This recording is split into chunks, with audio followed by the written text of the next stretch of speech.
We live. We are live.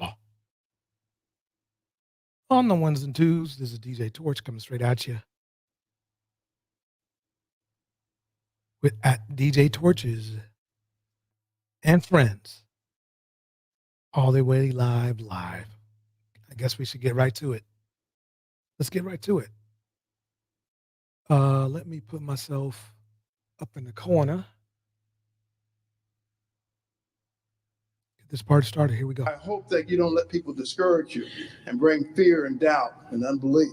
Pause that for 1 second. Got to do something over here real quick.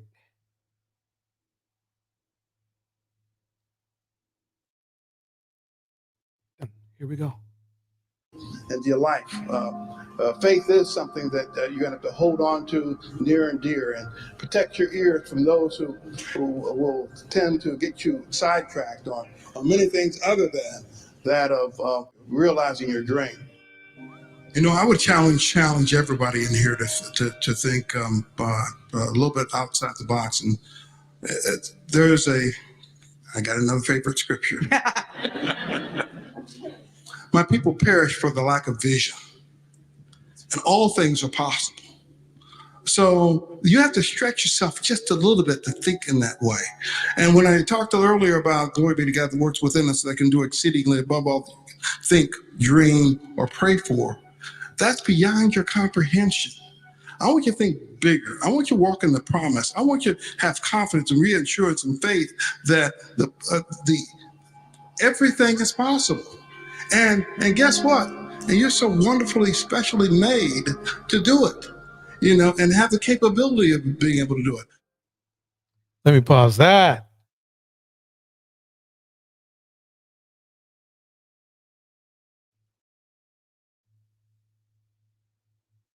All right, ladies and gentlemen, we're about to get this show started.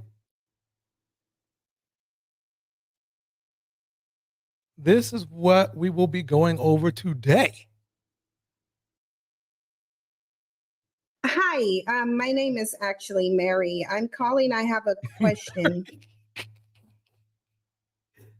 Okay.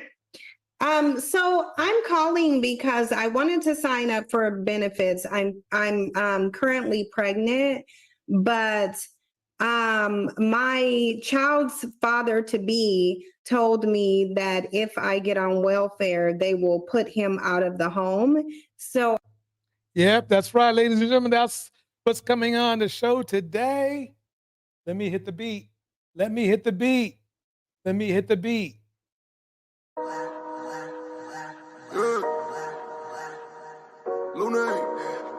In the house, why is seeking knowledge? Money work. That's right. Doing a shout out on the way in now. I'd like to welcome everybody up in the clouds. Getting ready to watch the show. It's going to be a good one. It's going to be a real good one. Yeah. Featuring today, on the screen, we have Cynthia G. Rock's gonna touch in on the, what is it? A jealous boyfriend loses his mind. A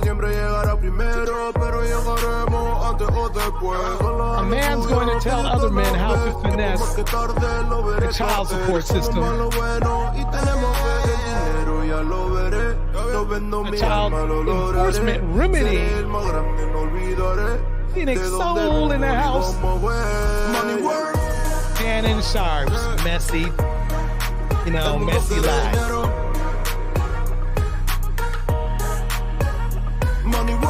Can't forget about Tyrese. He's mad at child support, ain't he? Oh yeah, we got a lot going on tonight. Money work, yo digo las cosas como son, no quiero ninguna aceptación. Tampoco vengo a pedir perdón porque mis sentimientos se volvieron la canción. Yeah, no me vale mucho como tú me ves, sabes tú me llegas solo a los pies. Para mí ser grande es un interés, ser un buen humano para mí es un deber. All right, we're gonna get this party started with what happens when an angry boyfriend finds some flowers at a house of his girlfriend. This is what's going down. Later on tonight. Later on tonight. I got you all under pressure in the house.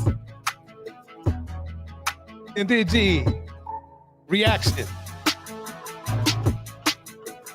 Uh-oh. Let me stop that before, that beat's probably something. Let me go right here. Here we go. It's kind of a red. Hey, boss, it's kind of. Okay, watch this. Okay, just in case you can't read the bottom here. In fact, you can't because this is in the way here. Officers patrolled an area, eventually locating both the victim and the suspect. While speaking with the victim, the officer noticed a fresh red scratch under her eye and blood coming from her ear. Sounds like a hands and feet kind of a situation to me. And we're gonna get into it right now. Here we go.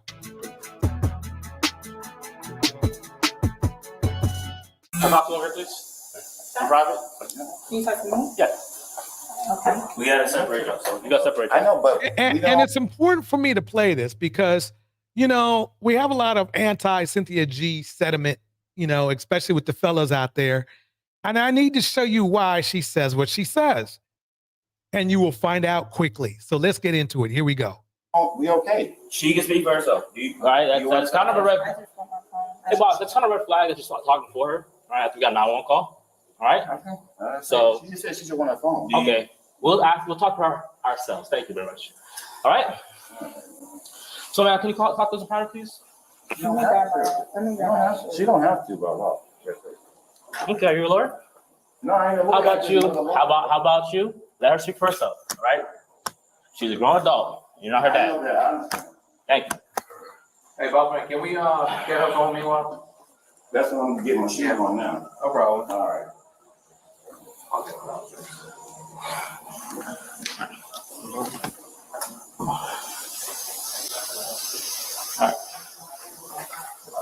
Now, talk to me real quick.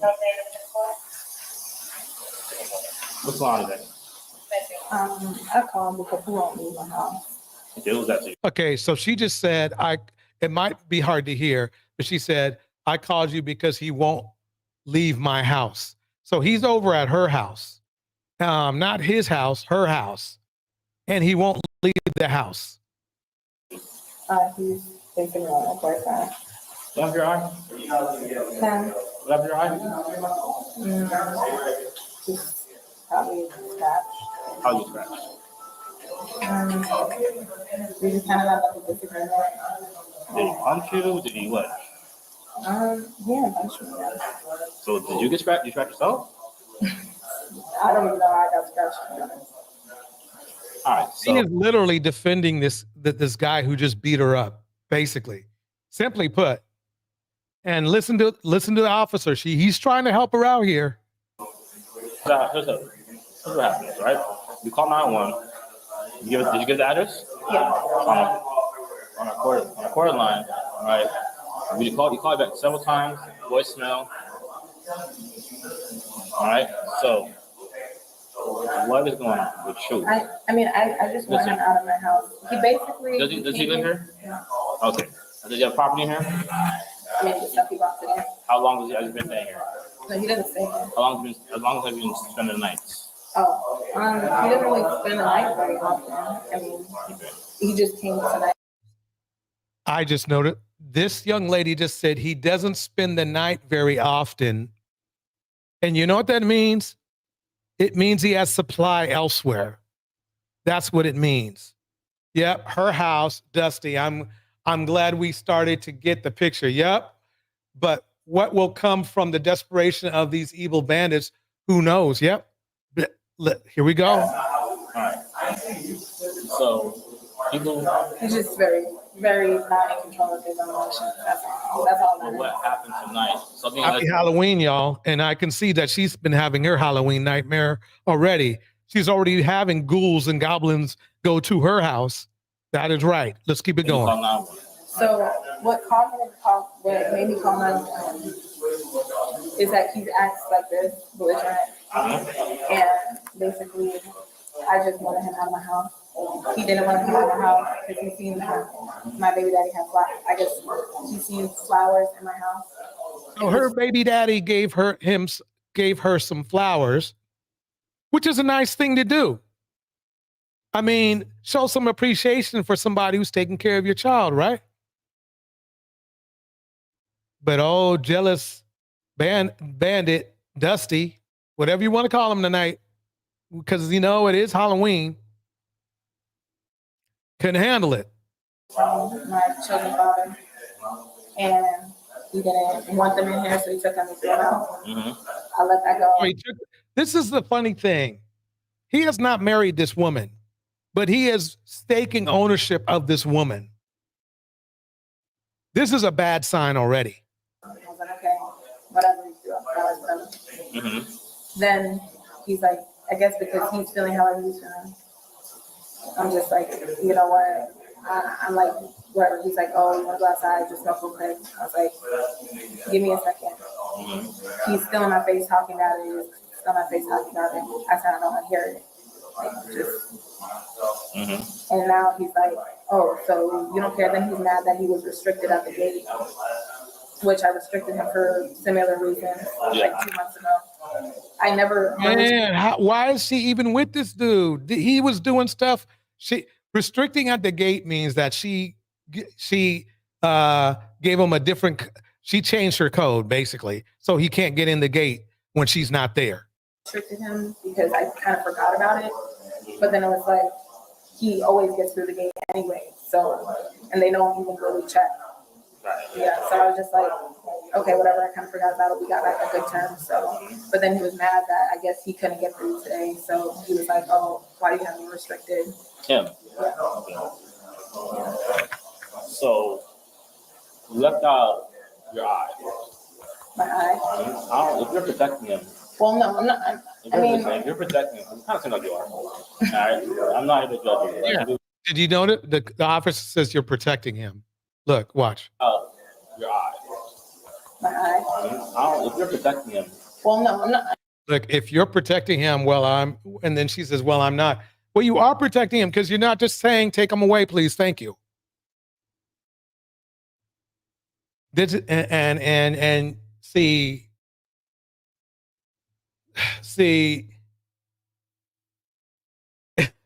man. If you're protecting him, it kind of seems like you are. All right, I'm not here to judge you. Right, some people are scared of retaliation. If you're protecting him, right, and something happened, it's the time to separate. Right. Well, I did tell him like after this, I don't want to be that. I don't want to be in a relationship anymore. Hear me out. No, but I'm telling you, I'm dead serious. I'm not here to judge you. He's trying to keep him from getting arrested. And really, quite honestly, he made the decision when he started acting like a complete buffoon. So I don't know why she's trying to protect him. There's nothing she can do after that except for stay alive, which is a good thing to do. Indiana, mom in the house. Why seeking knowledge? Act natural under pressure. And Phoenix soul in the house. Here we go. No, yeah. But if it's getting physical, all right, and we're here right now, okay, and you omit for whatever reason, all right, and we leave, they come back, something happens to you when he could have been away on a lawful reason, who's that on? Okay. Right. You have a child? Yes. How many mothers do you have? Okay. Is that mother replaceable? You're right. Okay, so I'm gonna ask you again. All right. All right, and you say, these are the coolest cops ever. One guy is giving this woman some therapy. He's probably got some training in it. He sounds very laid back. And the other guy's talking to the to the bandit, who really, they could have just dragged him out of there. They could have just said that, really, quite honestly, they are being very cool. Let me tell you why. They could have walked up to the guy and asked the woman, do you want him out? And as soon as she said yes, they could have just dragged him out. Put your hands behind your back. No, first they would go, sir, you're going to have to leave. And if he started getting belligerent, then it's put your hands behind your back. You're going for a little ride in that paddy wagon. So these officers are being very cool. I could tell that they have been trained in domestic violence situations, and they've seen this happen all the time, where the victim is literally defending the monster. And hey, it's Halloween. He's a monster, right? I'm not gonna cry, you know. I'm not gonna cry. I mean, it's just us getting into like an altercation. I'm not gonna cry. Listen, what happened to your eye? Let me pause it right there. He just asked what happened to your eye, and we're going to get to that. But why Seeking Knowledge breaks it down perfectly. She's protecting him because it's proven that the police can't protect you from a dusty out for vengeance bars. She wasn't thinking about it when she called, but she's rethinking it now. Bars. She's better off going to somebody else's house right now, really. Because to me, from the pattern I've seen, I don't know you if everyone else has. I've watched not thousands, but hundreds of videos on young ladies that met their demise because of banditry. And the one thing is that they did do is they gave the bandit access to them, either knowledge of where they were or something. And that needs to stop. That needs to stop. Here we go. He had me by the shirt, and I don't know. I don't really know how it happened, but I How just do you have know it by like, the shirt? You slept past that. You just give me half stories. You just give me half stories. You're protecting him. because I don't want him to go to jail. Like I just want him. Look, she just said, I don't want him to go to jail. Like I just wanted him to leave. I know what she's saying, but the bottom line is this, is that he put it on himself. He knows it's your property. He knows the law, whether he likes it or not. Him not leaving puts himself in jail. You got to understand that. You're not putting him in jail. The police officers aren't putting him in jail. Well, physically they are. It was his decision that's putting him in jail.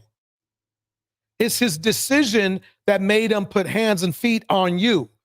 Right now, they got plenty to put this guy in jail for anyway. So the fact that he won't leave and you got a couple scratches on you, okay, that's plenty right there. You gotta just let it be, let it be, let it be, let it be. Okay. What happened to physical aspect of that portion? What led up to that?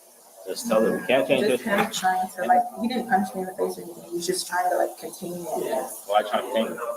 Because he's like pushing me on the ground. Okay. Like he pushed me on the ground, grabbed me up, and then he's trying to contain me because now I'm swinging on him because why did he push me down? Okay. So, how about a full story? How about that? How about a full detailed story about that aspect? All right. Let's go right here. Okay. Some traffic was up. Right. All right. Nope. Coming up soon, Cynthia G, y'all. But right now, I got to show you why Cynthia G says what she says. Sorry. Just focus on me. All right. Don't worry about him. Okay. What happened? From the beginning, Karen. No, from when it got physical. Okay. I get it. In my bathroom. I'm doing my hair. He was right there talking. It kind of all escalated really fast, so it's kind of like what is he saying to you? But he's just like, don't accept nothing from my baby daddy, basically. Saying don't accept nothing from my baby daddy. I was telling him that, okay, I'm not going to. So I just said, okay. Then he came back with the same thing about accepting from the baby daddy. So I'm just like, okay. I said, okay, I don't want to talk about it anymore. So now he's just, still in my ear, right here, talking to me. He's like, let me shut off the light while I'm doing my hair. Right. So I come in the light, I'm like, don't do that. And so then he's like, yeah, but I need you to talk to me, I need you to listen. I don't accept nothing from you right now. Okay. He's like, she's trying to manipulate you. He just doesn't like him. They work together. So he threatened her and said, "Don't accept nothing from her ex, her ex, who she has a child by." They both don't have to. Okay. So, I mean, and then from then, like, I don't even remember how that was. Oh, he tried to grab me. So you're in the bathroom doing hair, and he tries to grab you. Yeah. And then so he tried to grab me. So now, like, and then he threw me on the ground. Now I'm like this. He has my shirt like that, like everything but I'm on the ground. So you're on the ground. He's holding like this. And then so I'm like kicking him, and then he, I don't know, like something with my ear somehow ended up bleeding. So I went like that, and like ripped out the earring that I, like 2 earrings that I had. Oh my God. And what were they doing? Okay. Like just like here. So he ripped out some hair. Okay, this is getting deep now. This is getting deep. All right. So I'm just like, so then I ripped the chain off and threw that. And then of course he gave me, so he was holding me. And then I was like, so I told him I'm gonna try to fix it. He was like, well, how come you didn't call the police and if I couldn't do that? I was like, because he wasn't holding me hostage in my own house. So he took my You phone. saying the word hostage? Yeah, hostage. Explain that. Huh? Explain that. Explain, well, it's more like he took my phone. So I finally got the police to know. That's why So I never had the phone. when do you take That's a good point. If somebody takes your phone, in a way that is holding you hostage, because they're taking away your only form of communication and safety. Let's keep that in mind. Here we go. Well, I got my phone was in the kitchen. So I finally got out. I walked to the kitchen, grabbed my phone, and dialed 911. So he seen that I was calling, so he came and grabbed my phone. Okay. So I was just screaming, if you dare like that, just screaming my address. Okay, if you need to scream, you know you're in danger. So to the phone while you're calling, what was he saying? He was like, why are you calling me? Why are you calling me? Where's your phone right now? I don't know. He had it. Okay. All right. That's what you say with her real quick. Just All right. It's about to get. It's about to jump off now, y'all. It's about to jump off, y'all. All right. What's your name, boss? JR? What brought us here today? Huh? What brought us here today? What do you mean what brought us here today? What brought us here today? Why are police here? I don't know. That's what I'm trying to tell you. I just told her that she had my baby daddy flowers, and Your baby daddy? I mean, her baby. Man, look, it's a long. I know. I don't work a lot. You know what I'm saying? I understand. I'm leaving. I'm giving her phone. That's all. Where's the phone at? It's in her car. That's why I was asking him to walk with me to get the phone. Okay, no problem. All right, let's hold Now, on here's on the that. question: All What right. is her phone? Just What? briefly run down what happened. All right. What is her phone doing in his car? That's technically theft, y'all. Just because they're in a relationship doesn't make it any different. Marriage, maybe. Boyfriend, girlfriend, no. This is all bad right here. Here we go. You just told me you were going to talk to her. I guess. I did talk to her. Okay, I just came here. She called me over. I was coming over to spend the night because the kids aren't here. Mm-hmm. I came in the house. I seen the flowers. I was like, "Who's the flowers? Your baby daddy's flowers." So Right. she was like, "I said, why'd you accept them?" She was like, "Well, I accepted them because he apologized." And I said, "Well, I don't like that he's in here because if you're with me, you're with me." Understood. Yeah, and then I threw him out. Yeah. Yeah, Oh, where they at? on the first floor. Okay. I just threw him out over the balcony. All right, no problem. So what happened once you call 911 and all that stuff? What do you mean? I didn't call no one. Oh, you didn't? No. All right. What's on your shirt? What do you mean what's on my shirt? This is a shirt that's sweaty. Like I sit up here and I work. This is my work shirt. All right. And the phone's in. Where's the phone at? In my car. In your car? Yeah. All right. All right. So let's grab that phone from this gentleman. All right. Oh, you didn't hear what happened though. I did. Turn around, actually. What? Turn around. Katie, That's what's it. going on? Are you pressing charges? What? Okay, Mr. Juan. Stop talking to her. Stop talking to her. Oh man! Katie. Stop talking to her. Katie. And he just finished whooping her, and now he's calling for her. Oh, he still had her phone. Yeah, he still had her phone. He literally took. I'm telling you, I don't get it. I don't get it. I don't get it. Hey, I'm gonna tell you right now. One time, stop talking to her. We will go. We will go to jail. Okay, fair enough. All right. All right. So I'm not detained. You are detained. You said, oh, I'm going to go to jail. No, what I said was. You're in custody, but you're not. So, okay, so I'm not arrested. Not yet. No. Okay, Not this yet. point. Okay, Alright. fair enough, man. Yeah, Phoenix. So, they just had a nice, as you saw before the trick or treaters hooked up. You hooked up the trick or treaters. He talked. You saw her talking to the young lady, right? Well, then after that, he went and he interviewed the well, we can't call him a gentleman because he's not that. And the gentleman told him that, you know, he had her phone in his car because he took her phone. And basically they lured him out. They're luring him out to his car to detain him and to get her phone back. All right, just talk to me, man. I will talk to you. Okay. All right, but we got some things we gotta figure out. First off, where's the phone at? It's in the car. Okay. Which one is your phone? I'm going to it now.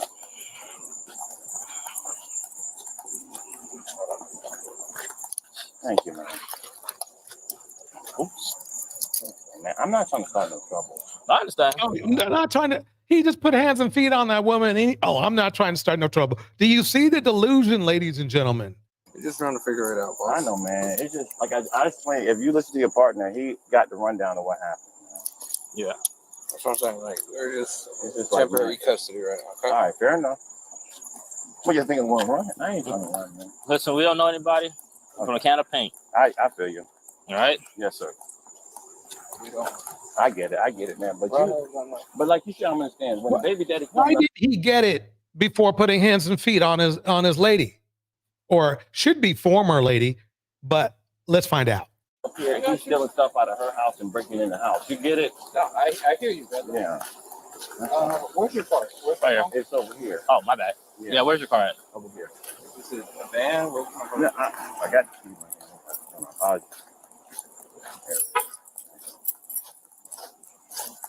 You want to hear something funny? I bet he has another woman too. So let me ask y'all a question. What's detained? Detain is temporary. You know, you're not free to go. Detain is a shop stop, right? But you're like at any point. Look at that big ass frog. Holy shit. Oh, it's raccoons out here too. Y'all got to worry about them. So basically, detain means you know. Yeah, just explain it to me, man. 'cause Yeah, it's been a detain long is night. temporary. All right. Under arrest is basically permanent. Okay, gotcha. All right. So where's So the I'm phone? being detained. I need to detain. All right, Okay, you fair enough. Let me check them with me on this side. Ain't nothing in my hand.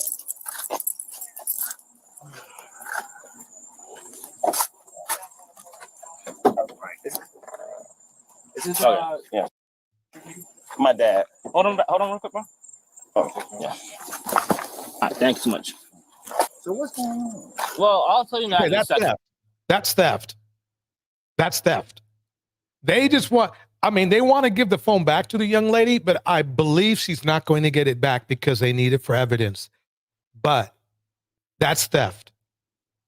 That is the most common form of theft, is somebody taking stuff of yours that knows you. And that's what they just did. All right. I'll tell you that in a second. But the thing about it is, we have to be a little honest with ourselves. If something happens, it happens. But, you know, when we pull up here and you say nothing happened. But I ain't saying nothing happened. I just told you what happened. Okay. All right, cool.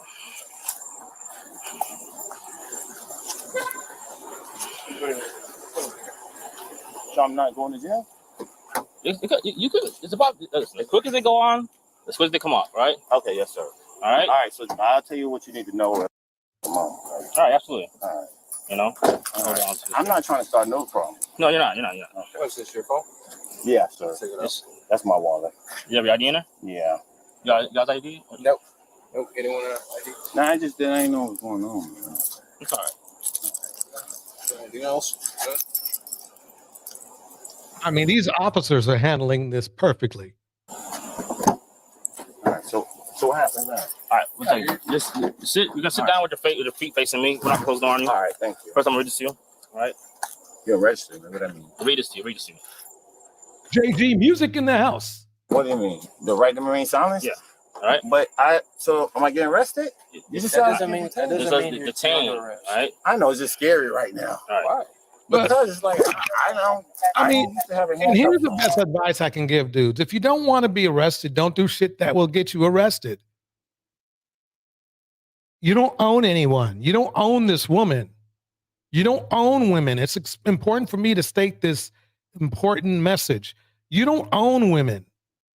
They can do whatever they want to do. Even if you put a ring on it, which he didn't. You know what I mean?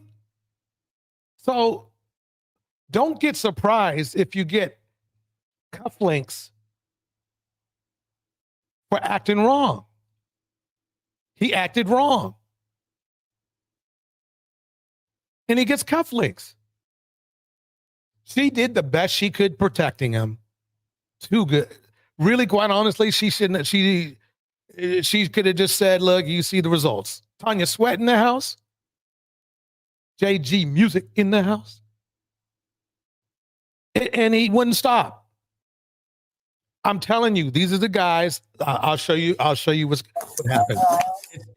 It's Halloween, y'all. It's Halloween. What? All right, turn me up. All right. Yeah, the right. Huh? All right, give me a second. You have the right to remain silent and answer any questions. You understand? You have the right to the presence of a lawyer of your choice before you make any statement and do any questions. You understand? If you cannot afford a lawyer, you're entitled to the presence of a court-appointed lawyer before you make any statement and do any questioning. You understand? Any statement can and may be used against you in court of law. Any statement you make must be freely and voluntarily given. Do you understand? Mm-hmm. If at any time during the interview you do not want to answer any questions, you are privileged to remain silent. Do you understand? I can make no threats or promises to induce you to make a statement. This must be of your own free will. Do you understand? Yes, sir. All right. That being said, I need to ask some questions about what happened today. Okay. Like I said, quicker those go on, they come off just the same. Okay. All right. For me to ask you these questions, all right, I need to, read this to you and make sure you understand your rights. All right. With that being said, what happened today? I told you from the beginning. Like I say, this afternoon, she told me to come over because the kids are out. So, like I just said, I came here, basically got here. When I got in the living room, what happened was she had the flowers in the kitchen. And I was like, well, whose flowers are these? She's like, her baby daddy's. Because, like I said, 2 weeks prior, what happened was he ended up breaking in the house, steal my stuff. I made a police report, and I asked her to make a report about it. She didn't do nothing. So I digress, whatever. But he had the flowers in the house. I'm like, well, why you still have the flowers? Do you know what he did? She was like, well, because he called back later and told me the reason why he brought the flowers. So I was like, well, if you're my girlfriend, why would you have your baby daddy flowers? Mind you, he came over here. He threatened me with a bottle, broken glass bottle, because he's sending me photos of her videos that she sent. Okay, so basically, she's had enough violence with her ex, and then he joins in. What a great upgrade she got. So it's like he likes her still. He want to be with her like every baby daddy. He want to be with a baby daddy. So he's gonna try to do it again. Remember what I told you about men? How they make women have kids so they can own you for the rest of your life? That's what happened. But he see I'm with her, so he's trying harder. Right. So basically what happened was I took the flowers, I went on the balcony, I threw them out. So then when she came back, she told me with the flowers and stuff like that what happened, basically. And then she tried to hit me.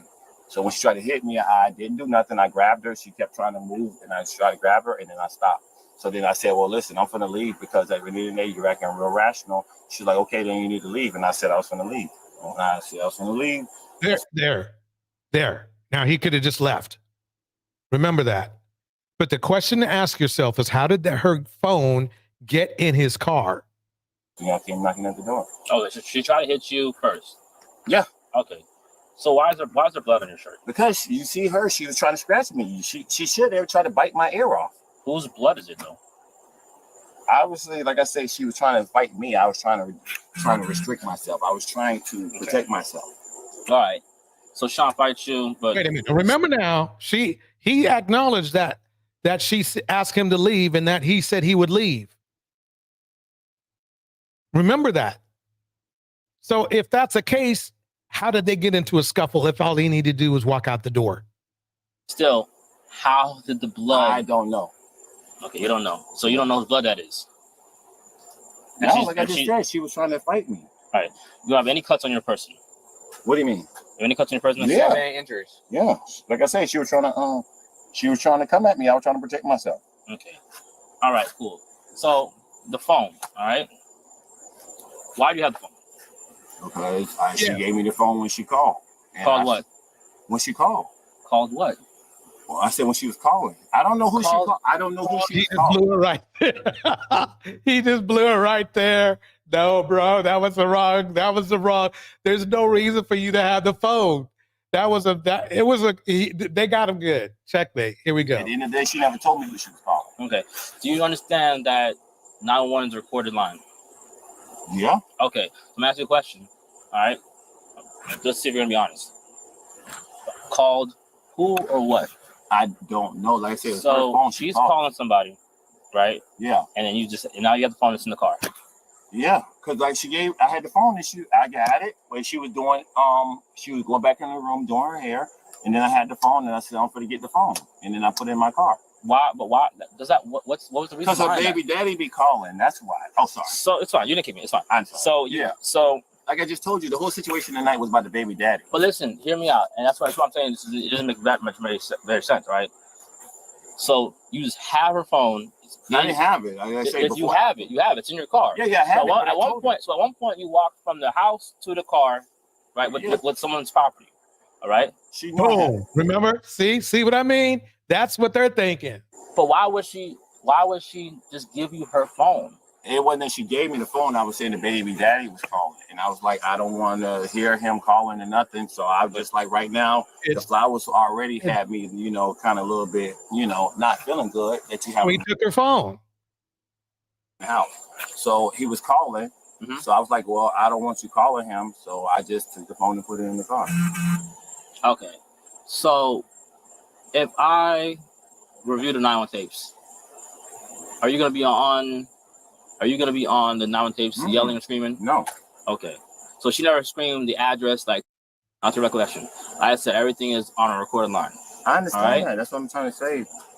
So with that being said, Indiana mom nails it perfectly. He's mad because her ex wants her back. And instead of confronting the other man, he takes it out on her and her kids. Bars. Doesn't make sense, right? So instead of turning the phone off or silent or blocking the number, you have her phone. No, what he does is he comes up here. But still, you have her phone in your car. Yeah, but I told her I was gonna put it in the car because I didn't want to hear her baby daddy calling. Did she agree to that? She was in the doing her hair. Did she agree to that? I'm not 100% sure. No, she didn't. Without being 100% sure. But you gotta understand, I'm already with the flower situation, and I'm already not happy. They don't care. It's legally you robbed her. Legally, you robbed her. But it's $1,000 phone that you just. But I didn't break it. I didn't do nothing. I said, you're cutting me off every 5 seconds. I'm sorry, sir. All right. I'm sorry. So, because you understand, what you're saying doesn't make sense. All right. You can block the number. You could. That's not my phone to block it. But it's not your phone to take either. But she done took my phone, so we do that. But did you call 911 about it? But why would I? When I called y'all when he broke in her house and stole my stuff, and y'all didn't. That is the past. We can only worry about what you get what I'm saying. Repeat it. Like I said, if I see it. Understand. All right. Help me understand. Can I say it? Well, let me say it to you then if you don't understand. Like that's like saying if somebody keeps coming and you ask for help and they don't help you. Eventually you're gonna be like, well, why call when y'all not gonna help me? Okay, cool. That's so that's why I felt. Here's why you're handcuffed, right? We get a 911 call, someone shouting their address repeatedly 10, 11, right? Voicemail. On the phone call, we hear a struggle, right? We hear a struggle on the voice call. Okay? So that's what I'm saying, not being very truthful. But I'm just telling you, it was just a disagreement. Like we were arguing. Right, but what he's saying is that when he was putting hands and feet on her, she had her phone in her hand and they could hear the struggle in the background. And he lied because he was making it sound like she was just casually doing her hair when he took her phone. We hear a struggle. We can hear a phone, But we were arguing. Oh, right. That's all. But arguing isn't physical. Well, arguing when she's trying to hit me. Oh, that's a fight. Okay, but that's why I was trying to detain myself. I was trying to restrain her. Because at the end of the day, she's trying to hit me in my face. And then I told you she tried to bite me on my ear. So I was trying to tell her to stop. I'll try to bite you on the ear. What do you mean? She's coming at, like, if I can show you, Was that when she was on the floor? No, she wasn't on the floor. Like I said, when she was in the living room, she came at me and she was trying to say, oh, I'll bite your ear off. And I was like, please stop and stop. So I was trying to hold her, just restrain her. because she was coming at me. Okay, she's coming at you. That Yeah. doesn't sound too good. Yes. All right. And she had, so how did she have an earring without her ear? What do you mean earring without her ear? I just told you she was coming at me and I was trying to restrain myself. I was trying to restrain her from me. So when you're coming at somebody wild and you're doing all of that. So, but you could have left at any time, right? I was about to leave. That's why I was telling her I was going to get her phone, but I was leaving. And that's the second point. He could have left at any time. I'm not going to, play this for much longer. I'm going to play the end of it. I have nowhere to go because at the time I was talking to her at the time. Right. And like I say, I was trying to defend myself. Like I say, with the whole thing. So like I say, she got mad because I thought you went and took her phone, right? But you were defending yourself, but you came back into the house. Yeah, I came back in the house because she knew I was there. I was going to spend. But this is someone Without her phone, by the way, without her phone. beating you, right? She didn't. Okay, but at the end of the day, You had a chance to leave. She done took my chest and did all of this one time. You today. I mean, like 2 days ago. This don't make sense. So someone's beating you. Notice how he tried to sidetrack it to some other day about something else. That's what happens. And you decided to stay. Yeah, because I love her. That's a horrible way of loving somebody. Call 911. What do you mean? I told her. I said, yeah. I said, I love her. Like I said. All right, you're being under arrest for robbery. Robbery? False imprisonment. What? Robbery? Yeah. Robbery? I didn't rob nobody. Okay. There is no robbery? All right. There is no robbery. See, he doesn't understand that if you take somebody's item without their consent or knowledge, it is robbery. It's really simple. And the fact that he didn't return the phone, if he returned it, it still could have been called robbery, but they probably would have let it slide. He didn't do that. A phone is that's $1,000 phone. I tell it's an iPhone. It has 3 lenses on it, which means it's one of the Pro series. And obviously, if it's probably either a 14, 15, or maybe even a 16. They're working on the 17 right now. So yeah, right. There's no robbery. So there is no robbery. You can argue that in court. False imprisonment and battery. False imprisonment. Yeah. And What's battery. false imprisonment for? Holding someone against their will. Okay. I didn't hold nobody against. Let me tell you why I'm happy these men did what they did. Let me show you why I'm happy what these men did what they did. Because, and I'm only going to play this for about 30 seconds because we've seen enough of this. This happens. Tonight, police in Anne Arundel County are asking for your help after a woman was gunned down outside of a Glen Burnie apartment complex. As WMER2 News Jeff Hager reports tonight, friends say the victim had recently been stalked and feared for her safety. Bars. That's what happens. That's what happens. Look how pretty this woman was. Look how pretty she was. And that guy was in his feelings. Ex-boyfriend did the same thing. That's why Cynthia G says what she says, folks. Because Black women happen to be the most deleted out of any other race of women in the United States. If that was your sister, would you be cool? Hell no. Hell no. Well, everybody, let's get into it. Let's get into it. Here we go. What's good, Hurrich fam? Hurrich Credit tabbing in. Look, Hurrich fam, today I got a quick and very special video for y'all today. So today, I'm going to be honest, the video that I'm going to drop right now, some people are not going to like it, okay, y'all? And what we're going to be talking about is how to finesse the child support system, okay? And this... Let's stop it right there. Hello, I am Michelle Jochner with the Illinois State Bar Association, and this is Illinois Law. Our topic today is child support enforcement remedies, and our guest is Mr. Norris A. Stevenson, who is a Deputy Administrator of the Division of Child Support Services of the Illinois Department of Health Care and Family Services. Welcome, Mr. Stevenson. Thank you. Thank you for having me. Thank you so much for being here with us today and discussing with us child support enforcement remedies. Now, what steps does a child support agency take to collect child support which is due? Well, the very first thing that we do, and I know some people think of it as an enforcement remedy, but we do what's called an income withholding notice. And the income withholding notice is a document that we send to the employer that literally outlines the terms of the child support order and the frequency to which it should be paid. Once we've done that and the employer has that information, they submit that information to the state disbursement unit where all of the process of getting child support to individuals actually happens.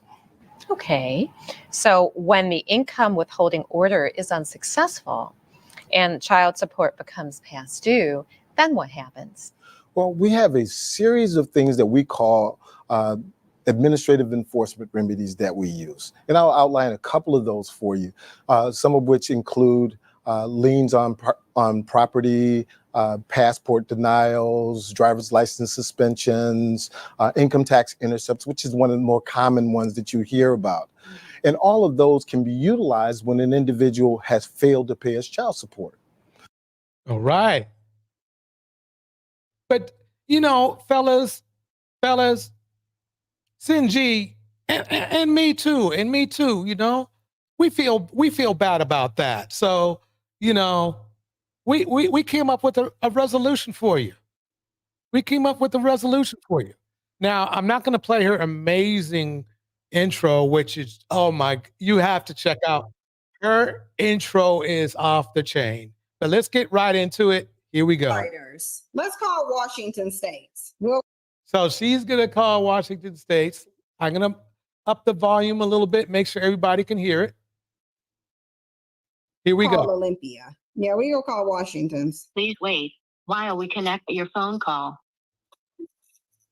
Thank you for calling the state up to continue in English. Press or say 1. CSHS, this is Jen. Can I start off by getting a first and last name, please? Hi, my name is actually Mary. I'm calling. I have a question. Okay.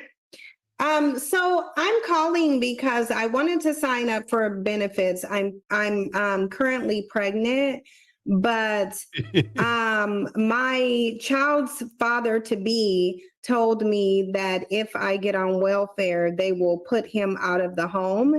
So I was just trying to see what the criteria is, because I do need the services right now, but I don't want anyone to get put out the home. So I was trying to see, is it okay if my child's father is with me, lives with me, if I apply for benefits? See, fellas, she's trying to help you out. She's trying to make sure and see that, you know, that myth about welfare taking you out of the out of the house is true. So she's jamming up.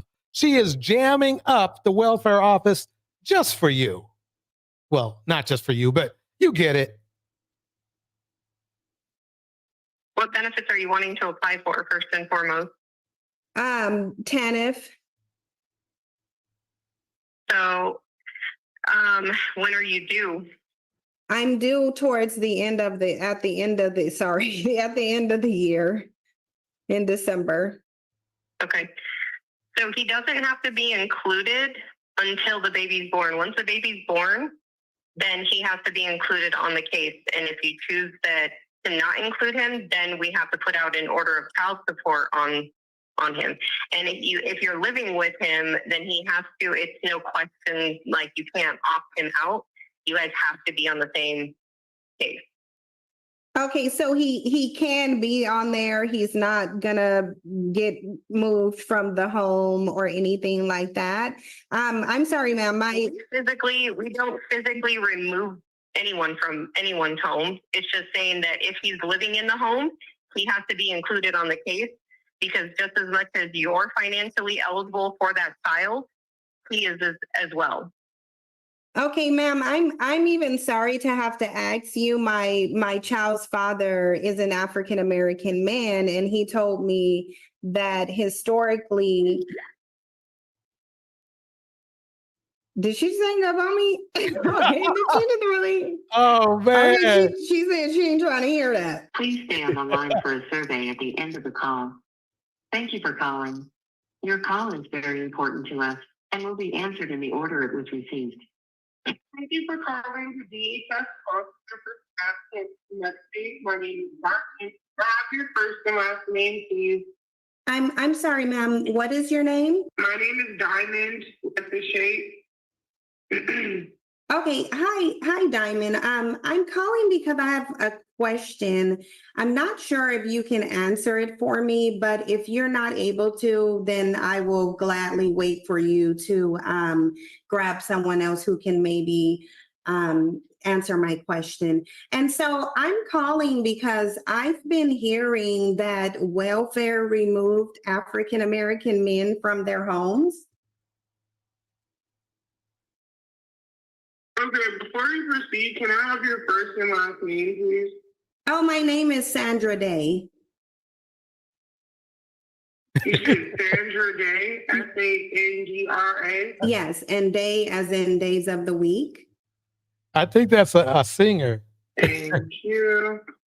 I don't see a contact here for you. Can I have your phone number? No, I'm not a client. I'm calling because I have a question. I'm not a client. Okay. Alrighty. So you stated that you heard that welfare removed men from the household. Is that correct? Right. Did welfare, let's let the guys, let's let the fellas, say their piece. Here we go. Yo, so my man, what's up? Assalamu alaikum, brother. I have this helpful diagram. You play too much. You play absolutely too much. Please don't laugh. I worked hard on this. No, this is great. I don't know if you can see it very clearly. I'll try and hold it up here, and I'll read it out to you since my writing is small. So this skull that I drew here is welfare, and I drew it as a skeleton because welfare is deadly. And if we can make this line to go to, this is black women, and I gave her some hair and some other attributes and such, so she could distinguish. So once the welfare affects the black woman, when we go down to, this is the black man here. He has on a backwards hat and some jewelry and Jordans. And now the black woman has berated the black man because welfare has come into the black woman's life and removed him from it. He just said the black woman berated the black man because welfare has come into her life. So as you can see here, there's the home. And I didn't have this part before, but he brought up a very real concern about the dog. So I drew a little dog here. Get that. The dog, that's pretty good. So you see that the black man goes over the home and continues the path forward. Can you see, based on this diagram, how the black man was taken out of the home? Do you understand it? That makes sense to me. Okay. Sorry, folks. That was just funny to me how he's got a little diagram showing the black man jumping over the home. Oh, man. Oh, sorry. Let me get back into this. This is supposed to be a professional live. This is supposed to be a professional live. Okay. So basically his thing is that he's saying that because the woman was capable of getting welfare, she can berate the black man and then the black man gets kicked out of the home. The simple question I have is this. If it's your home, how do you get kicked out of it? Well, I'm going to pause for a minute just so everybody can think about it. Not only the people who are on the live, which I appreciate you being here, but those who will watch it on the replay. If I will repeat it one more time, I'm going to do I'm going to repeat it. Here we go. If the black man owned the home, how could he be kicked out of his home?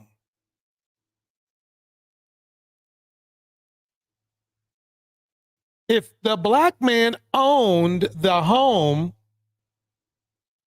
how did welfare kick him out of his own abode?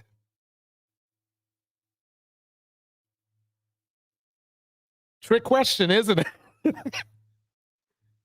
So you see, I just debunked his whole diagram Mr. Hotep came up with. Let me play.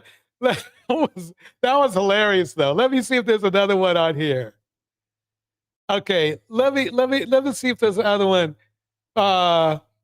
Yeah, comedy hype. For Here we Hype go. Plus News, I'm Nichelle Woods. Black people in America have long worked to lessen the gap between whites when it comes to building wealth. Slavery, redlining, and even the family dynamic within the home have all played a role in making the task more difficult to complete. Government assistance was created in the 1930s to solve a temporary issue. However, society showed that these benefits could be necessary long term. As time has gone on, government assistance became a mainstay in many Black households to help make ends meet. With many of the Black homes receiving government assistance being headed by single Black women, questions come into play about just how beneficial this would be for Black people. There's no denying that Black people live in poverty at higher rates than whites, and that government assistance does help with food, rent, and other necessities each month. On the other side of the spectrum lies the issue of broken homes and the poverty that comes from receiving government assistance, ironically enough. Considering both sides, the million-dollar question becomes, did government assistance ruin the Black family?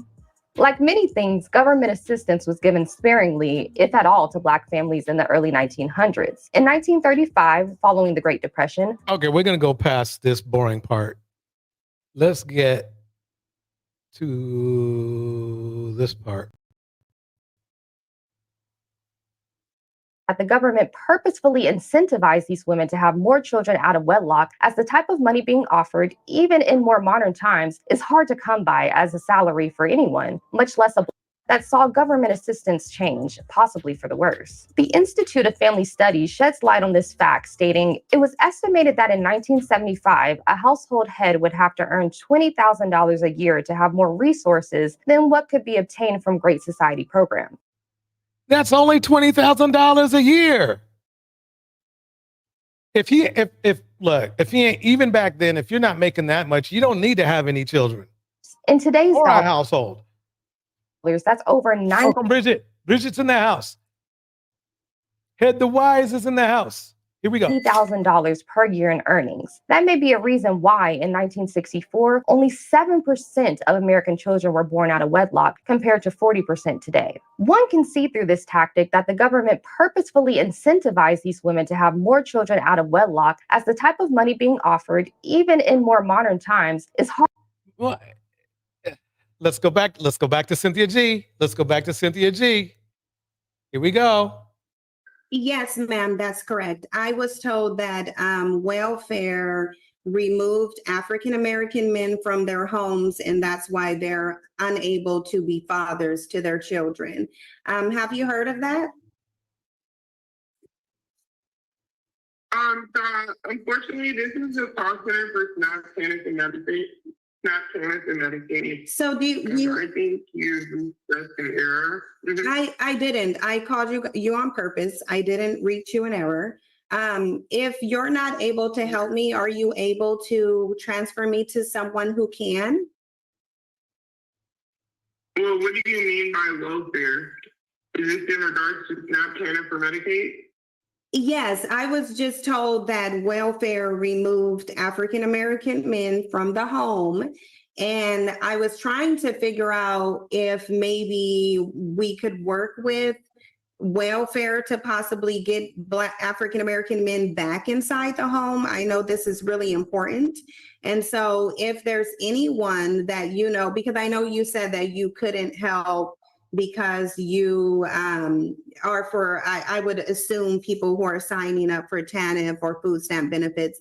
I'm not trying to sign up for them. I'm just trying to figure out how to correct a problem. And I was told that the problem with absentee African-American families is that welfare removed them from the home. So I just wanted to speak with someone about getting them back into the home, because they're saying welfare removed them. Act natural under pressure. Was that a goblin? Is there a supervisor? Is there a supervisor? Yes. Yeah, that's what I was gonna say. Unfortunately, I don't have a way to transfer you to a supervisor, but the supervisors are always ready and available at the service center. You can go to any of our service centers and speak to a DHS representative or a supervisor directly, where they will be able to further advise you in person on this matter. Right, but I'm not in this state, so I don't have the ability to just come there. I don't want to buy a plane Link drop, just in case somebody wants to come up. ticket just to get some answers over the phone that could be provided. Ma'am, can I ask you a question? Have you heard of the notion that welfare removed African American men from their homes? Unfortunately not. You haven't? Do you know anybody? Remember now, she's calling the welfare office, and these are welfare employees. Okay, and they hear everything left and right, up and down. They hear everything. They are trained to know everything about welfare. They know nothing about that. Nothing. There who has that I could talk to, because I thought cost and for SNAP, TANF, and Medicaid, this is not a physical location. Right. Unfortunately, I don't have a way to get you to a director or supervisor directly. But what I can give you is the direct line to our suggestions. Well, if there's suggestion/complaint, it is the same line. But you can reach out to them directly, and they'll be able to further advise you on how they can work with you further on this matter. Well, ma'am, phone number and an address. Excuse me, ma'am. I definitely want the phone number, but I'm specifically, ma'am, I'm just trying to get these men back in the home. They said welfare removed them. And so I thought the logical thing to do would be to call welfare and ask welfare to put them back because they said that they were removed. So I would need someone who's familiar with that. Like this is said to be like a community-wide issue. So I thought that we could work together. And if you're not able to work with me, then if you could connect me to someone who could work with me, because I think it's really important to have fathers in the homes, don't you think? And if welfare, unfortunately, Indiana mom says, my mom worked for family social services throughout the 80s and 90s. I never heard of Black men being kicked out until last year. At my employment, I'm just not able to express my personal opinions and things of how I personally feel. Okay, I'm going to pause it for 1 second because I'm going to reply to HDY. HDY says the man is removed from the home as can't get full benefits if the man is in the home. The question, HD, that I was asked, actually I asked this before, shortly before you arrived, is like, if the man is a productive man and he's earning money, how can he get kicked out of his own home if he has his own home? Obviously, that, is crickets for a lot of people, because how can you get out of a home or a house or an abode that you own, no matter how big or small that location is? And even if you're renting, shouldn't the man be renting the home? And if the man is renting the home and is working, he's probably going to make at least $20,000, even back in the 70s and 80s. So when did this, how did the man get kicked out of the home? The only way that it could be anywhere near theoretical is the man wasn't holding up his end of the, he wasn't working. He was unemployed. And he couldn't pay to bring his wife or his significant other into his home. He doesn't have that kind of money. That's the only theory of him getting kicked out, is that it was the young lady who owned or rented the home and then they got kicked out. Even if it was that she was on welfare or something like that, well, why is he not resolving her welfare issue by, taking care of the family? And one part of taking care of the family is at least bringing in basic income. I mean, that's for Black women. I mean, all other races of women, they wouldn't deal with that shit. But Black women have been forced to deal with that shit. So if that's the case, how theoretically can a man be kicked out of the home unless the only way is that he's freeloading? And if the welfare system turned out to be a sieve or a screen for freeloading men, I would think that society would not have a problem with that. Because he's a grown man. We're talking about grown men not having enough money to the point where the woman has to go get welfare. So any way you chop it up, at the end of the day, there's no way welfare could kick a man out who is productive. And unfortunately, it seems like, and I'm embarrassed that many of us weren't productive. I hope we will be, but that's the basics. The math isn't mathing. But for you in this matter, I think the best step would be for you to reach out to our Office of Program Review, Monitoring, and Investigation. That's the phone number that I'm going to give you, but also I'm going to give you their address and their email. So the ones that are going to be able to further assist you directly, so that way they'll be able to further advise you. So do you think? I just don't have any further information to offer. I do apologize. Okay, so do you think that they would then be maybe willing to investigate whether or not welfare indeed remove them from their homes? Well, that's their office. It's Office of Program Review, Monitoring, and Investigation. Okay. So once you reach out to them, they'll be able to let you know what they can do for you exactly. Okay. Thank you for calling. Your call is very important to us. She got hung up.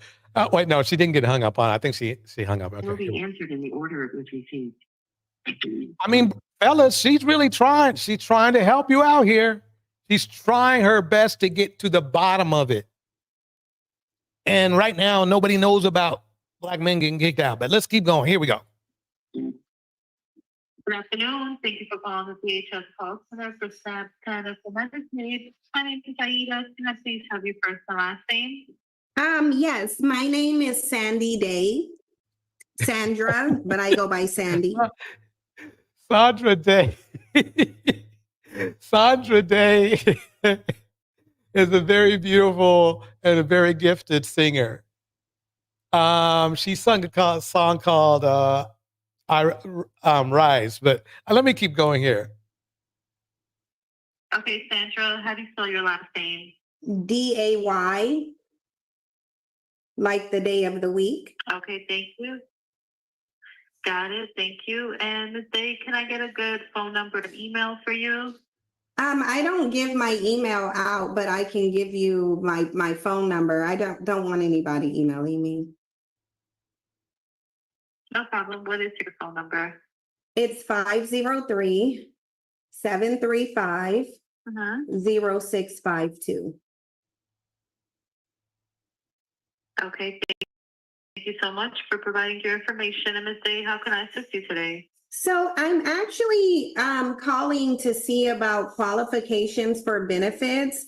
And I was told that one of the qualifications I love her voice. was that I couldn't have an African-American man in the home. Is this true? What? Absolutely not. So does I Okay, there it is. There we go. From the office itself, from the welfare office itself, when it came down to did welfare kick black men out of the house, the reply was a blunt, absolutely not.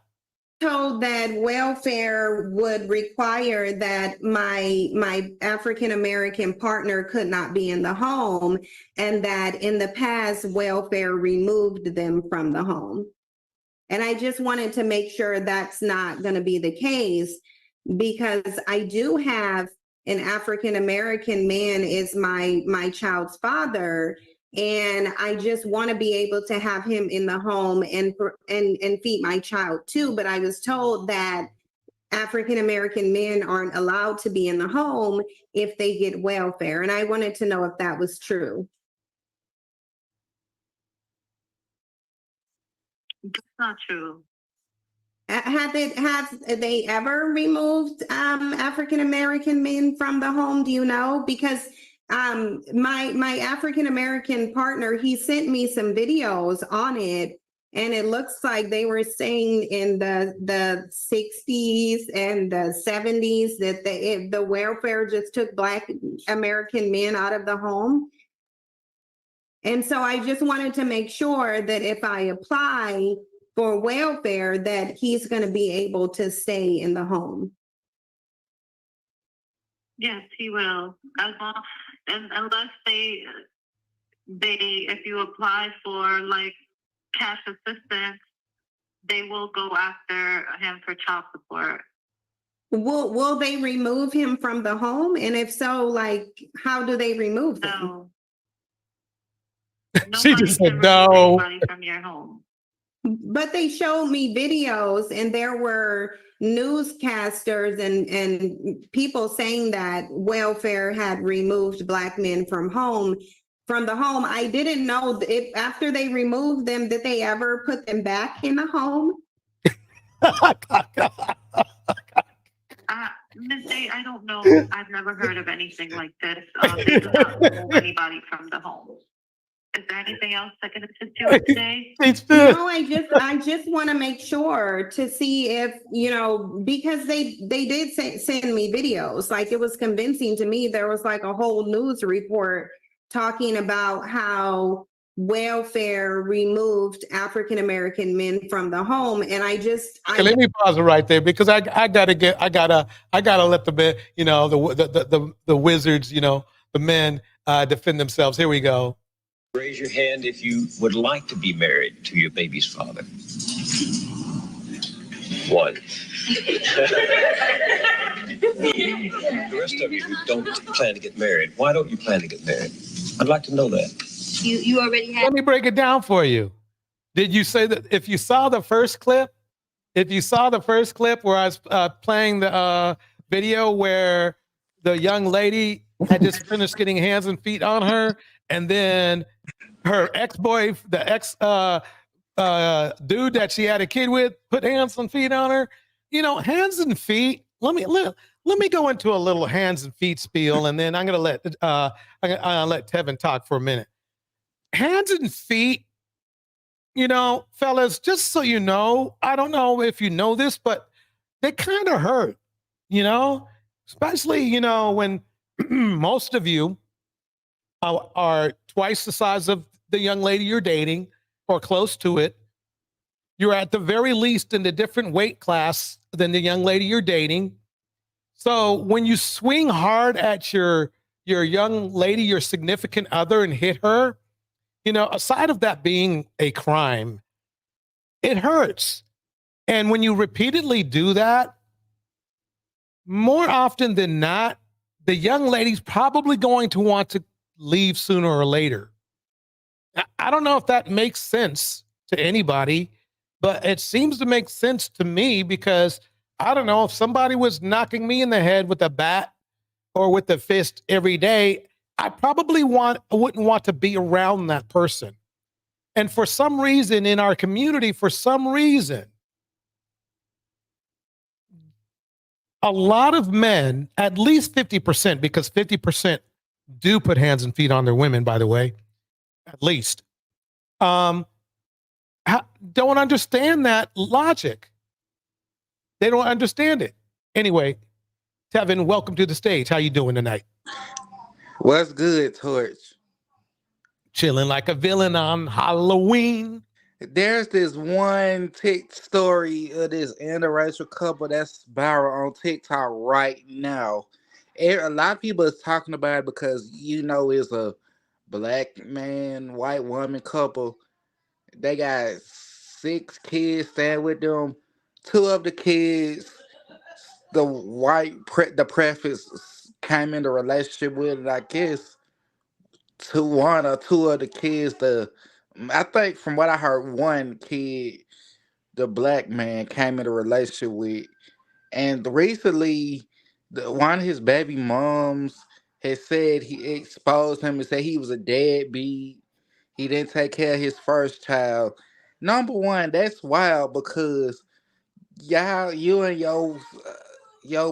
your preference wife stay in a 1 bedroom apartment. From what I heard, the kids are sleeping on air mattresses on the floor of the kitchen while the What? game, while the husband while the wife and the husband, I guess they viral on TikTok. That husband do gaming and all that stuff. I don't know what the wife do, but it's a He mess. does what? He's supposed to be a gamer or something. I Wait. just not finding out about this. So he's a gamer. I don't think he is. He might be pretending. But Or thinks he's a gamer, I guess. from what I heard, the husband, people telling the husband, asking him why don't he find a job because he don't want to. He said he don't want to have a W-2 job because apparently he owed child support for that one child he had all them years ago. And they Oh. don't want him. He don't want them to garnish his check. And everybody's saying if he that bad off, why is he having more children? And Right. they were saying the preference wife of his is they talking about how she'll pick me and all that stuff. Dang. Let me play a little bit more of this. Here we go. I don't want to be a single mother just because I want to be able to provide for my child. And he's an African American male, and he's concerned as well that welfare might come and remove him from the home. No, they will not. Are you sure? Because he said that they do, and I saw a video, and I don't like. I know you're saying. See, of course, Indiana mom is breaking that down better than what I did, because I guess she must have researched it more. She must have found out more about that family, because it's crazy. Yeah. Shout out to Chisel in the house. Chisel's in the house. Act Natural Under Pressure's in the house. Let's break it down here with Cynthia G. She breaking it down. Look, she is trying hard for you fellas. You should appreciate what she's doing. You really should. Here we go. Saying that they won't, but I want to be sure because the video that I saw was very convincing. He said that there's a lot of reports on it that welfare removed them from the home, that they wanted to be fathers, but he said it was mostly Black women worked with welfare and took them out. And I'm not Black, and I'm not going to work with welfare, but I do need to be able to provide for my child, and I'm just not working right now. So Shout out Phoenix Soul. Thank you. So Ghost TB MOH. See, Happy Halloween the Eve. people in the chat is they talking about that I family. just want to make sure better than that Wait, say again. Say again. You know, the interracial family. That we need to talk about like soon, cause they saying that more about it in the chat. Got it. Here we go, folks. that he's not going to be removed. I don't know if they were only removing them if they were with Black women. I don't know, but he did show me stuff and said that and urged me to not even get on welfare because he said it would remove him from the home like they did back in the 60s and 70s. Ms. Day, it is 2024. They will not remove anybody from your home, I promise. You can apply for benefits, you will be fine. But when they removed them, did they, do you know if they ever put them back or how they removed them? Like, I don't have to worry about the U.S. Marshals or the police coming to my door to take my partner out? No, they will not do that. I don't know what happened in the 60s. I was not born then, but it definitely won't happen now. You guys will be fine. Okay, so even right now, if I apply for she keeps going in on welfare and we live together, he can still stay in the home? Yes, absolutely. And they won't take him out. He can just stay there and then what happens? Like he's just there and he doesn't, what if someone comes and try to remove him from the home? They won't do that. So was he lying to me because he said that they You were so right. That was, you could tell they've had enough of this. And let me tell you something. They all know it's her by now, because it's not like, I mean, some welfare offices, like you could be on multiple floors and stuff, but a lot of them, they work in the same cubicle area, if you know what I mean. that they did? Because if they took African American men out of the home once, then what's going to guarantee they're not going to do it again? Because I don't want him to have been lying to me. I don't know what he showed. Did you hear that? Did you hear? She's like, you, but for sure they don't do that right now.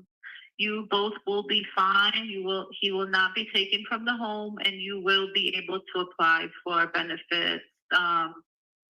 Don't worry, nothing like. So I don't know what he showed you, but nothing like that is true. So he showed me some videos of some old news reports, and he mentioned a report called the Moynihan Report. Have you heard of that? And he said that those all said that.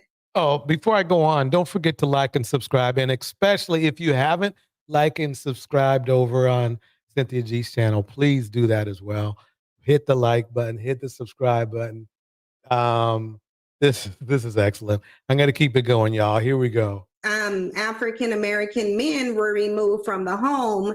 I mean, and that's why I'm trying to, because if it was just with Black women, then I don't really have much to worry about. I mean, I'm not a Black woman, so I don't know if they were just doing it. Were they just doing it to African American men, or because he seems really concerned? Like he said that. Indiana Mom, I have to correct you. This is actually the third call. This is the call number 3. Yeah, the first one she was hung up on the first one. Then there was a second call, and that one she didn't hang up on her, but she kind of like cut her off. And then this is the third right here, everybody. Here we go. If it does welfare, then it will go to child support, and he doesn't want to be in the system. So I don't know how these systems may or may not work together, but I just want to ensure that he's not. That's the problem, is that sometimes they want to know who's in the house with you. And if you don't declare the person in the house at the time, because, maybe they are they're not really doing what they're supposed to be doing. Like, believe it or not, Angry Man was in this situation. Yes, he was living with a young lady who was on Section 8, from what I heard. Okay, and that's why my nickname for him is Section 8. And yeah, he was living high off the hog there. She was living on Section 8. I guess he wasn't being the the provider that he was supposed to, and that's that. But let's keep it going. Here we go. Going to be taken out the home by welfare or allegedly child support. And it really makes me a little emotional, because I just want my baby fed, and I don't want my Black man removed from the home. I understand what you're saying. He will not be removed from the home. Oh man! But did they put the Black men back after they removed them in the 60s? Man. Like, I don't know. Did they put them back in the home? Sorry, I was not born then. Do you know someone who may know? Is there someone to ask? Because I do want to apply, but I don't want the Black man removed from the home. I want him to be able to stay in the home. So is there any way that like anyone can ensure me that my Black man won't be removed from the home again? Because they were already removed from the home. Like, they're saying like the whole Black community, most of them, they don't have fathers, and they said it's because welfare removed them from the home, and that's a lot of people to be removing from the home. Oh man. Yeah, I'm not sure how that goes, but they will not. You know, everybody, I have to play this one. This one right here. I think it fits what the welfare people are thinking right now. I think this one fits. English, motherfucker, do you speak it? Yes. Then you know what I'm saying. Yes.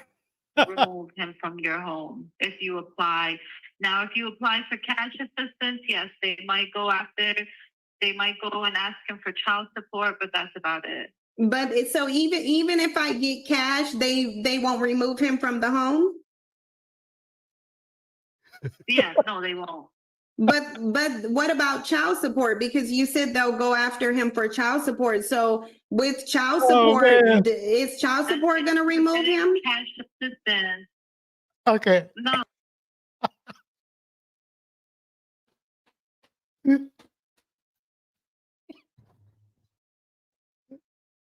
And she seems so serious too. She's got, I mean, oh man. Oh man. No, I don't know how child support goes this day. You will have to speak to child support.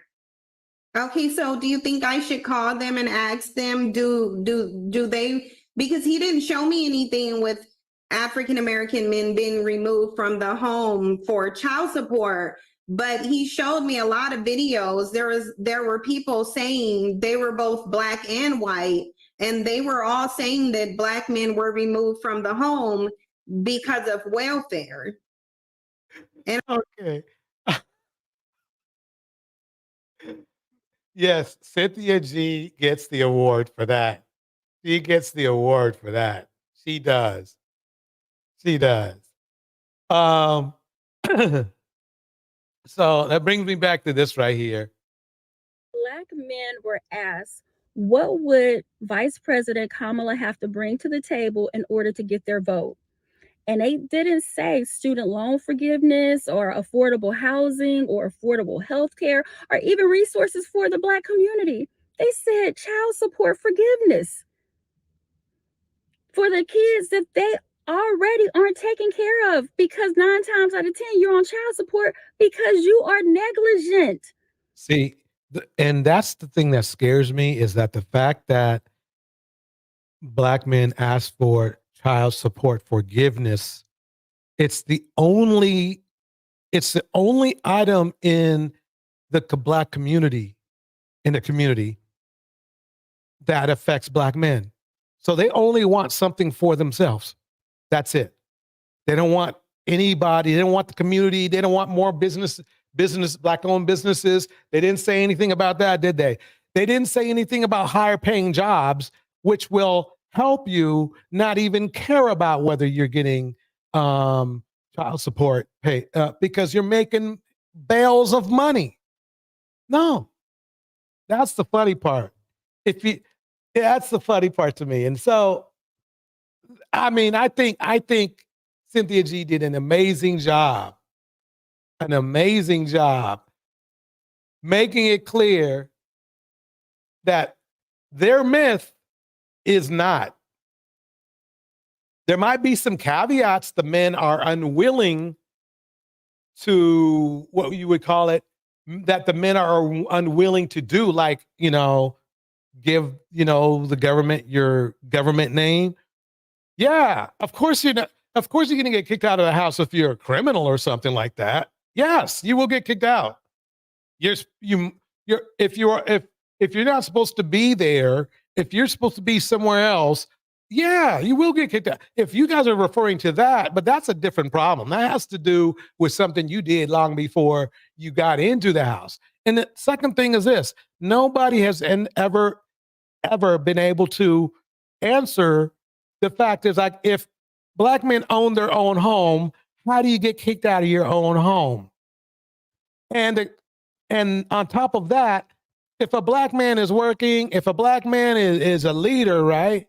Then how are you going to get kicked out of your own home if you're taking care of your own home? Right. See, nobody wants to bring up that part of it. You know, let's see that it's funny that that gets missed. It's funny that gets missed. Let's break down. As a male, I could have 18, 30, 40, 50 women pregnant at the same time. As a female, you can only be pregnant by one man at a time. And further, it benefits you as a woman to stick to that man because the more you get pregnant, the more your value declines. Stretch marks, losing the vaginal elasticity, and all of these meaningful things that attract men. So you are. That's pretty disgusting. But, yeah, you know, he's a red pill hero. One who should stick with a man. So monogamy is very meaningful for women, whereas for a male who has a lot of resources, monogamy is not a necessity. It's actually a detriment to you. I personally think if you're a man of a certain status and income, it's stupid for you to be monogamous. But you know what I'm saying? But women can still benefit from you not. He said a lot, but let's just start with a simple question. Do y'all think being a deadbeat dad is only limited to broke men? I ask that because a lot of people lost in the sauce of capitalism, and you believe that because you have a certain income or resources, this makes you immune to being a deadbeat. And I don't think that's true. And speaking of finance, I agree. And you know something? Let's go on to the next one. Love is Blind. Yep. Love is Blind. Any type of show where these bandits have a choice in the race of the woman that they want, they're going to make it blatantly clear that Black women are not that choice. Black women are acting like they don't see this. And everybody knows they see it because whenever they see it, they get in the comment section, just like the comment on this post, and they're talking about how this is what Black men always choose. So you know, as a Black woman, you know who they are. You know they're disloyal, but you're still chasing after them. It's a self-esteem issue. There's just no way around it. There's Black women have very, very low self-esteem, very low self-esteem, and Black men know it, and Black men take advantage of it. And the wild thing to me is like, even when I look at his posts, he gives me Brian McKnight energy. Like he said, Christy Jones blesses my heart daily, y'all. Love me some her. What? Somebody in the comments said, what happened to his wife, Nancy? Like, sir, like, this is weird. Wait, let me pull up this picture here.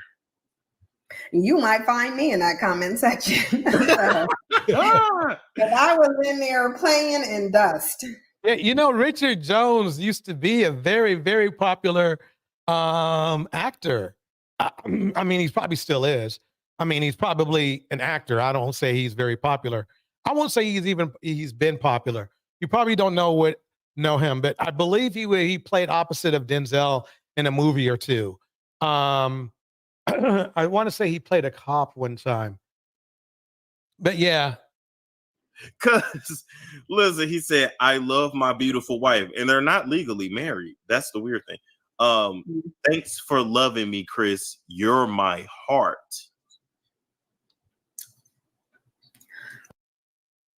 That's crazy. Listen, there's no way. He said, you're my heart. What?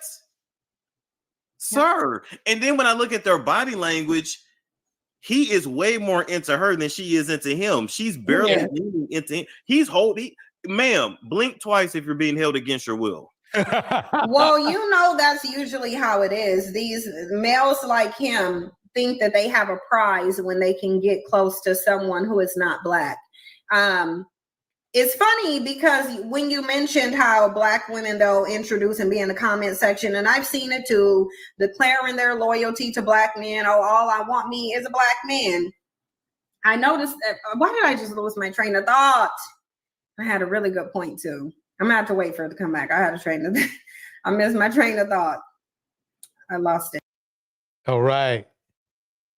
Yeah, that's just crazy to me. It is crazy, but to see more of Cynthia G's content, check her out on Storm's channel or on her channel.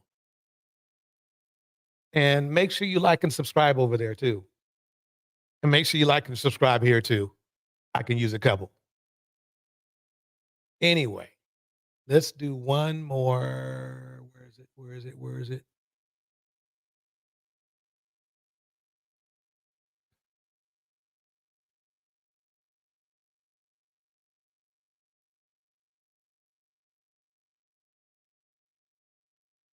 Yeah, we did the jealous boyfriend. That was good. That's crazy.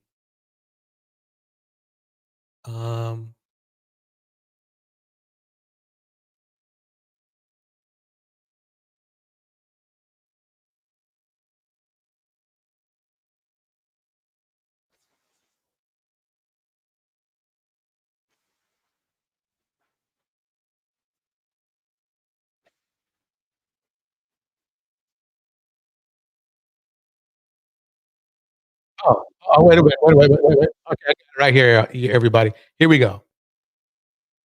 When it comes to the court, NBA players are known for chin all rebounds and perfect dribbles. But outside the court, quite a few of them struggle with baby mama drama. From Calvin Murphy, who has 14 kids with 9 women, to Jason Caffey with 10 kids and 8 baby mamas, the drama is unending. Don't even get me started on the child support payments. Let's get into some players with their very own basketball team and multiple baby mamas.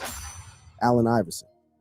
Allen Iverson is the father of 5 children with his high school sweetheart, Tawana Turner. Iverson was one of the most entertaining and glorified NBA stars of all time, but sadly his relationship with his wife ended badly. For 14 seasons, he was one of the most fascinating characters on and off the court, and retired as an 11-time All-Star and 1-time league MVP. Behind the scenes, Iverson's life was a storm. This guy lived a wild and lavish lifestyle that suited an athlete of his caliber. His life wasn't all sunshine and rainbows, though. Iverson has been in trouble with the law quite a few times. One such time was in 2001, when he threw his naked wife out of the house. During the ongoing domestic dispute, Iverson and his uncle went searching for his wife and found her in a hotel with 2 men. Iverson had a loaded gun and was charged with a weapon violation, aggravated assault, and criminal trespassing. Who knows how they stayed together after that? Things took a drastic turn for the worse when he and his wife started their divorce proceedings in 2012. He was so broke that he allegedly had to ask his ex-wife for money for a cheeseburger during their divorce hearings. That's right, Iverson, who was once one of the biggest names in the NBA, was going through a financial crisis. Oh,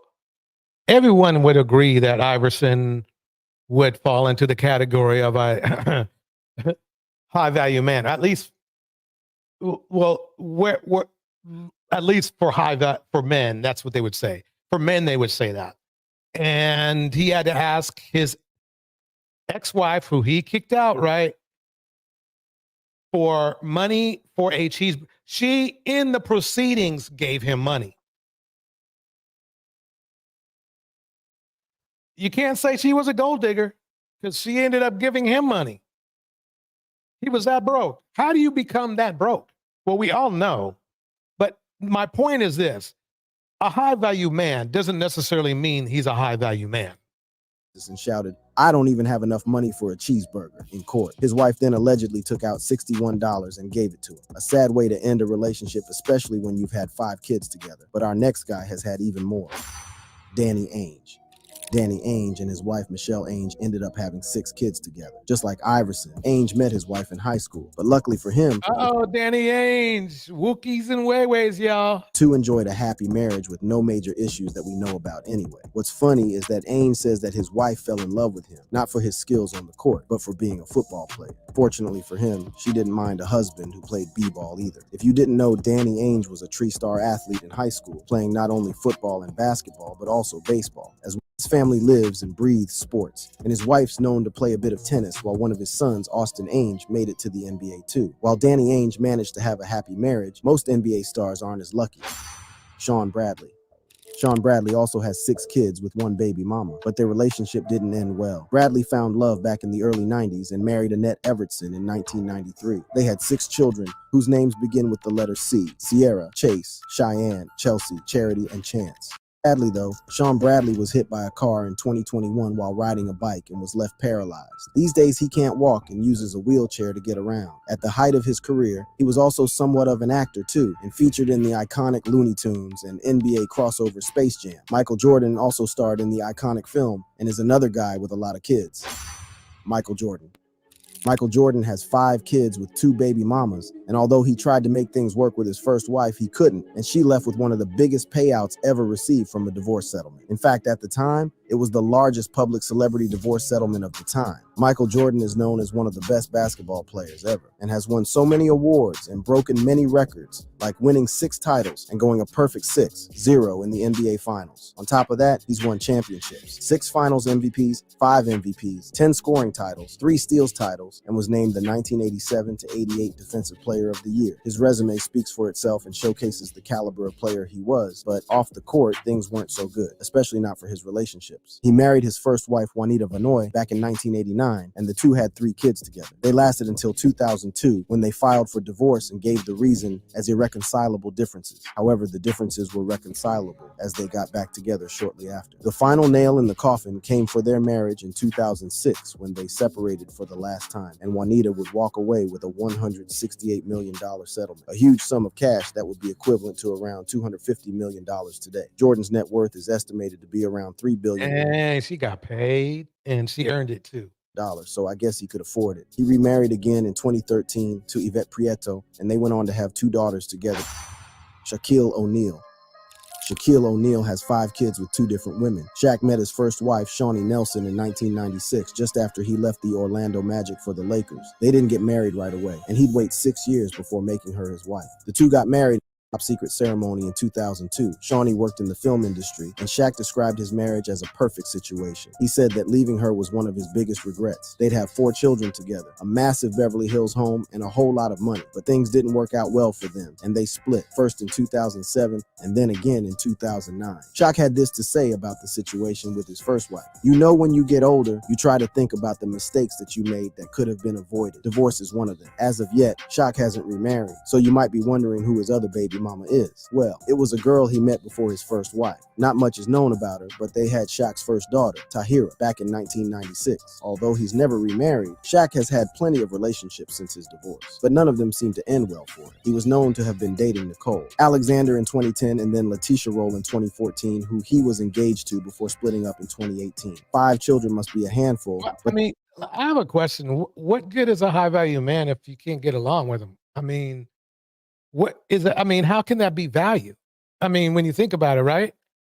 How can somebody be a high value man if they give you low value attention or low value loyalty, low value hands and feet on you, you know? And that's why the high value man theory, we might need to dig into that a little bit more, but it doesn't, it's not mathing out. It's not mathing out because just you know, what good is it if you're, you know, what's going to happen is this, is women will stop going after super rich men and super popular men, which you really, that's not a bad idea actually. But if you think, because they always treat women bad, they treat women no better than, unless they're like, what I've seen is this. If they came from meager means and then they grew up and they make a lot of money and they're rich, for some reason they feel like they can just cheat. But if, you know, what I usually find is like, believe it or not, doctors, lawyers, and stuff like that, where you're in the middle of money, where you're making money, but you're not making super duper money. You're not making cheater money. They tend to be more loyal. Well, it also has to do with your morals as well. Nicole Berry, and the two of them had 4 children together. They stayed together for 11 years, which is a lot longer than most on our list, but they separated in 2003. In 2006, he got married again to Robin Wilkins, and they had 2 kids before getting divorced. He's also become a stepfather to Robin's child Isaiah from a previous relationship, who went on to become a basketball player and coach. You'd think he'd give up after 2 failed marriages, but Dominique was as persistent in his search for love as he was on the court. He got married for a 3rd time to a lady named Sunny. There's not at least he tried to get married. He's probably a jerk, which is why he got, you know, divorced. But at least at least marriage was on his radar. So I'll give him that much. Anyway, everybody, this is DJ Torch. I think I'm gonna hit the beat. I want to leave some trick or treating time for everybody. And where is it? I'm gonna hit the beat right now, everybody. Have a good night. Time for the shout outs. No vendo mi alma, lo lograré. Seré el más grande, no olvidaré de dónde vengo ni cómo fue. All right. Let me play a different beat tonight.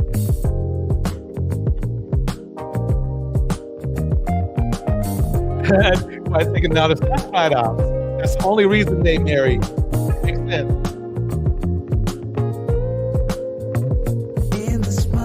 All right. Shout out. Quiet City Knowledge. Indiana Mom. Phoenix Soul. Bridget Mouton. Big love. Continue. Natural Thunder. Indiana Mom. Kevin the Lifestyle Guy. Thank you for coming up. Drizzle in the house. Phoenix Soul, thank you so much for the super chat. Extremely appreciated. On yes, what?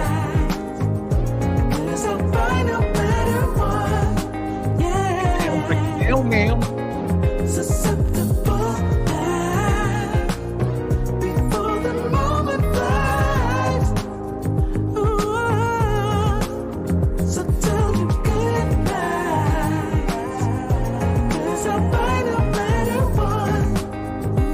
All right, everybody. We might have a show tomorrow, but we'll definitely have one Saturday night. CYN-G music. It's not a problem, no, 'cause I know what I'm getting into. Yes. Yeah, and nothing can stop me. No, 'cause I'm addicted to what you and I realize. Lead the way, I follow. No need to say where we are heading now, babe. I follow to the edge of it all. So tell your good night, 'cause I'll find no matter what. Yeah. Now break it down. Susceptible now, before the moment flies, before it flies. Coming up, we got another show. The underbelly of hip hop is starting to blow up, so check it out. See everyone on the next one.